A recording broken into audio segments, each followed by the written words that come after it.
বাবা মা এবং তাদের দুই সন্তান অর্থাৎ দুই ভাই, ছোট্ট একটা পরিবার, খুব সুন্দরভাবে তাদের জীবনযাত্রা চলে যাচ্ছিল। বড় ভাই একটা কোম্পানিতে লেবারের চাকরি করে, বাবা কৃষিকাজ করে, আর তাদের ছোট সন্তান অর্থাৎ ছোট ছেলে কিন্তু ক্লাস 8-এ পড়াশোনা করে। দারিদ্রতার বেড়াজালে আটকে পড়া পরিবারকে সাপোর্ট দেওয়ার জন্য তাদের বড় ভাইকে খুব অল্প বয়সে কাজে চলে যেতে হয়েছে।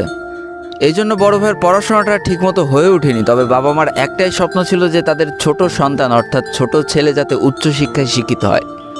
এই জন্য বাবা কৃষিকাজ করলেও সারাদিন মাঠে তুমুল কষ্ট করে এসে বাসায় যখন এসে দেখতো তাদের ছোট সন্তান পড়াশোনা করতেছে, সমস্ত কষ্ট এক চান্সে দূর হয়ে যেত।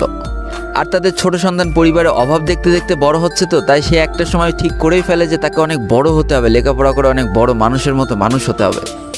আর ঠিক এমনটাই হতে থাকে। তাদের ছোট ছেলে খুব ভালো রেজাল্টও করতে থাকে, প্রত্যেক ক্লাসে টপ হতেও থাকে। তবে তার একটা বদ অভ্যাস ছিল, সেটা হচ্ছে ফ্রি ফায়ার গেম খেলা। করোনা চলার সময় যখন তার স্কুল বন্ধ হয়ে যায়, তখন তার বাবা এবং বড় ভাইয়ের জমানো কিছু টাকা দিয়ে তাকে একটা ফোন কিনে দেওয়া হয় অনলাইনে ক্লাস করার জন্য। তার ফোনটা ছিল 3 GB র্যামের একটা ফোন। তবে এইখান থেকেই তার ফ্রি ফায়ার গেমের সাথে পরিচয় হওয়া। সারাদিন পড়াশোনার ফাঁকে সময় পেলেই সে ফ্রি ফায়ার গেম নিয়ে বসে পড়তো। আগে যেমন বাইরে খেলাধুলা করতো, এখন সে আর বাইরে খেলাধুলা করে না, ঘরে বসে সারাদিন ফোন টিপে আর ফোনে গেম খেলে। এদিকে তার বাবা মা যখন ফ্রি ফায়ার গেম খেলা দেখতো তখন প্রচণ্ড পরিমাণ রেগে যেত, এমনকি মারধর পর্যন্ত করতো যে তুই এই গেম খেলা বাদ দিয়ে দে। তবে তাদের ছোট ছেলে যতই বাবা মার বাধ্য সন্তান হোক না কেন, ফ্রি ফায়ার গেমটা ছাড়তে সে একেবারেই নারাজ। প্রথম দিকে পড়াশোনার ফাঁকে ফাঁকে গেম খেললো, যখন তার বাবা মা তাকে বকা শুরু করে তখন সে রাতের অন্ধকারে গেম খেলা শুরু করে।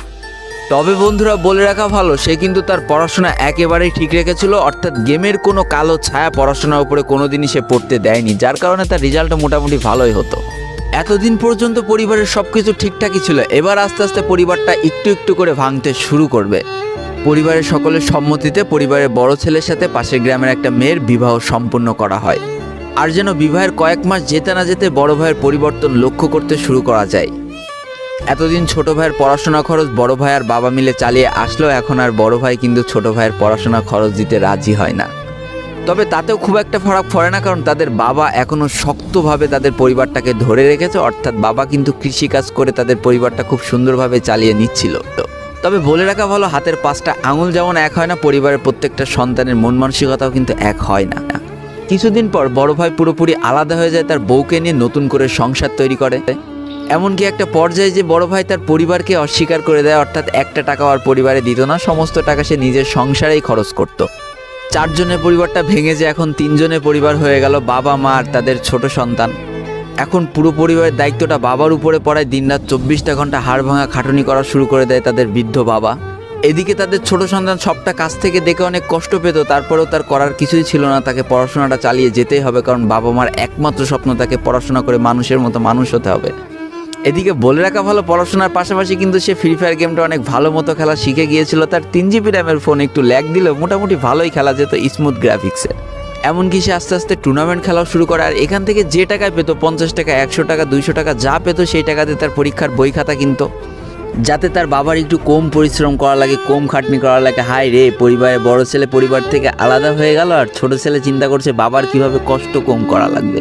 এরই মাঝে সে একদিন চিন্তা করে, সে তো টুর্নামেন্টে অনেক ভালো পারফরমেন্স করছে, তাহলে তার একটা ইউটিউব চ্যানেল খোলার দরকার। অন্তত টুর্নামেন্টের ওই ম্যাচগুলো ইউটিউবে ছাড়লো, যদি কপালে ভালো কিছু লেখা থাকে। এমনই একদিন তার একটা টুর্নামেন্ট চলছিল, সে বারান্দায় বসে বসে টুর্নামেন্টটা খেলছিল, আর ঠিক সেই সময় তার বাবা হাড় ভাঙা খাটুনি করে মাঠ থেকে কেবলই বাসায় ঢুকছিল। এমন সময় তার ছেলের পড়াশোনা বাদ দিয়ে গেম খেলা দেখে বাবা প্রচণ্ড পরিমাণ রেগে যায়, আর ফোনটা ধরে একটা আছাড় মেরে দেয়, যার কারণে তার ডিসপ্লেটা ফেটে যায়। সেই দিন সে ভাঙা ফোনটা আঁকড়ে ধরে অঝরে কেঁদেছিল, তার সমস্ত স্বপ্ন যেন এক নিমিষেই শেষ হয়ে গিয়েছিল। তারপরে সে স্কুলে যাওয়ার জন্য যে টাকা পেত, সেই টাকাগুলো জমিয়ে জমে একটা সময় তার ফোনের ডিসপ্লেটা ঠিক করে, আর ডিসপ্লে ঠিক করতে 1500 টাকা লেগেছিল, আর সময় লেগেছিল প্রায় 4.5 মাস। আর এই 4.5 মাসে সেই ইউটিউব চ্যানেলের যে জিমেলটা ছিল, সেই জিমেলটাও সে ভুলে যায়, অর্থাৎ তার ইউটিউব চ্যানেলটাও নষ্ট হয়ে যায়। কিন্তু পরিবারের ছোট সন্তানরা একটু ঘাটতারা হয়, কোনোভাবে কোনো কিছুতে হার মানতে রাজি হয় না, যেমন আমি। তাই সে আবারও ফ্রি ফায়ার খেলা শুরু করে, আবারও নতুন করে ইউটিউব চ্যানেল খোলা শুরু করে। সব কিছু মোটামুটি ঠিকই চলছিল, পড়াশোনাও সে আগের মতোই চলতেছে, এইদিকে টুর্নামেন্টও চলতেছে, এইদিকে ইউটিউবে আস্তে আস্তে তার সাবস্ক্রাইবারও বাড়া শুরু করে, একটা দুইটা এমন করতে করতে। কিন্তু হঠাৎ করে তাদের পরিবারটা জীবনের সব থেকে বড় একটা ধাক্কা খায়।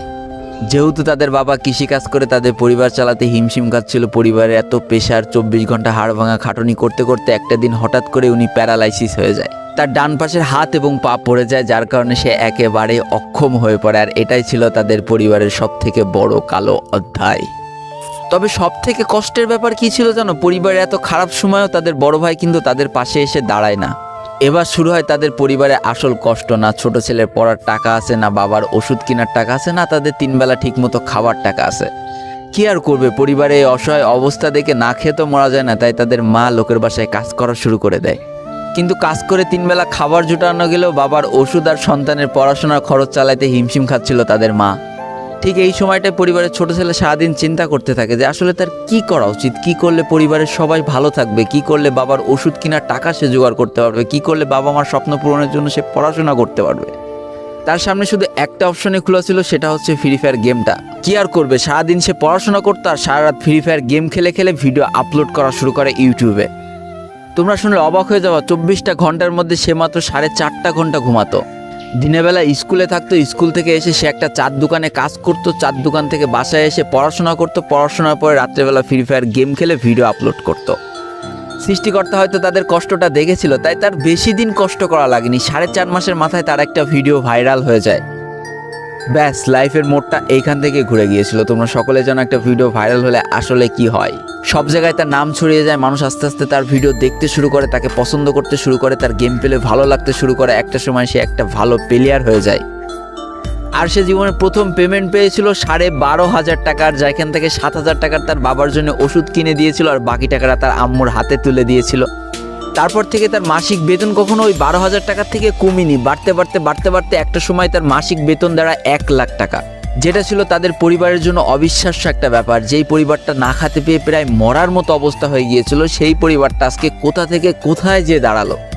তবে সব থেকে মজার ব্যাপার কি জানো, এখন আর ফ্রি ফায়ার খেলতে দেখলে তার বাবা মা কিন্তু তাকে বকে না। তো দেখো, জীবনে খারাপ সময়গুলো চিরদিন স্থায়ী হয় না, খারাপ জীবন কাটিয়ে কিন্তু ভালো সময় আসে। অর্থাৎ তাদের পরিবার এখন ভালো সময় চলে এসেছে। তার বাবা আগে থেকে অনেক সুস্থ হয়ে গিয়েছে, এখন নিজে থেকে হাঁটাচলা করতে পারে, তাকে আর কাজ করে খেতে হয় না, তার মাকেও এখন আর কাজ করতে হয় না। এইদিকে সব থেকে বড় আনন্দের ব্যাপার কি জানো, ওই ছেলেটা তার পড়াশোনাটাও ঠিক রেখেছিল। অর্থাৎ এসএসসি পরীক্ষায় সে কিন্তু জিপিএ 5 পেয়ে উত্তীর্ণ হয়েছে। তো বন্ধুরা, আজকের গল্পটা থেকে আমরা কি শিখলাম? জীবনে কোনো পরিস্থিতিতে, যতই খারাপ পরিস্থিতি আসুক না কেন, তোমাকে হার মানা যাবে না। প্রথম যেদিন তার বাবা ফোনটা ধরে আসার মেরে ফোনটা ভেঙে দিয়েছিল, সেদিনই যদি সে হার মেনে যেত, তারপরের থেকে যদি সে আর কোনোদিনই ইউটিউবে ভিডিও না ছাড়তো, তাহলে সে আজকের এই পর্যন্ত পজিশনে পৌঁছাতে পারতো না। দারিদ্রতা বলো, না খেয়ে স্কুলে যাওয়া বলো, চার দোকানে কাজ করা বলো, বাবা মার অসহায় পরিস্থিতি বলো, কোনো কিছুই কিন্তু এই ছেলেটাকে দাবিয়ে রাখতে পারিনি। আর দিন শেষে যেই মানুষটা সর্বোচ্চ কষ্ট করে, সৃষ্টিকর্তা তার পুরস্কার নিজে হাতে করে দেয়, এটাই তার জলজ্যান্ত একটা উদাহরণ। তো আজকের গল্পটা ইন্ডিয়ান একটা ভাই আমাকে পাঠিয়েছে এবং তার নামটাও বলতে নিষেধ করে দিয়েছে, এই জন্য আর বলা হয়ে উঠলো না, সেই ইউটিউবারের নামটাও আর বলা হয়ে উঠলো না। এটাই ছিল জীবনকে পরিবর্তন করিয়ে দেওয়ার মতো একটা ছোট্ট গল্প। এই গল্প থেকে অনেক কিছু শেখার আছে। একটা কথাই বলবো, গেমটাকে নেশা না পেশা হিসেবে নাও, তোমার জীবনে পরিবর্তন হলেও হতে পারে। তো আজকের ভিডিওটা এই পর্যন্তই ছিল। ভিডিওটি ভালো লাগলে অবশ্যই একটা লাইক করে ফেলো, কমেন্ট করো, বন্ধুদের কাছে শেয়ার করে দিও। আর যদি আমার চ্যানেল নতুন হয়ে থাকো, চ্যানেলটিকে সাবস্ক্রাইব করে পাশে থাকা বেল আইকনে ক্লিক করে ফেলো আর আমাদের এই সুখী পরিবারের একজন মেম্বার হয়ে যাও।